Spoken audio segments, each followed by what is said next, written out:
This is an unpaired evidence question. There are not very many of these on the SAT, but they come up and it doesn't really change our process. We read the question, we go to the line references, and in this case, the line references happen to be the choices. So it's kind of the same step. So that part is easy.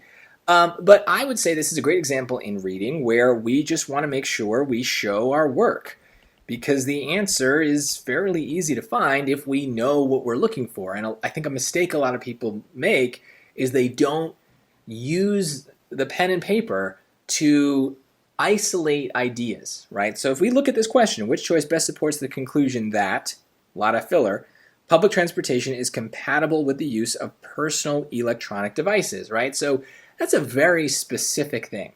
And compatible maybe tells me that we're talking about those things in a positive way. And so that's a very clear idea. And now as I read the answer choices, the line references, I have an idea in mind because I showed my work, because I underlined it and like physically made it stand out. It also now stands out in my brain as I read, and hopefully then will stand out in the lines when I eventually find it. So, just stay organized. Show your work and you won't make as many careless mistakes. Same as in math. Let's look at A, 59 to 63. Okay, right here to here.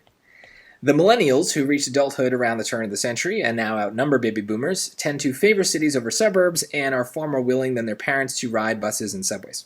Okay, well, it doesn't say anything about personal electronic devices, so that's no good.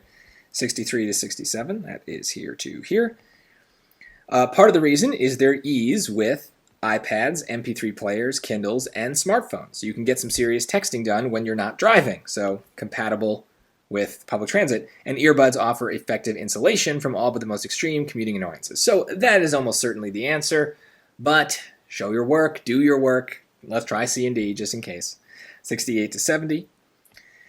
Even though there are more teenagers in the country than ever, only 10 million have a driver's license versus 12 million a generation ago. Okay, well, it's not about electronic devices. And 77 to 81 is here.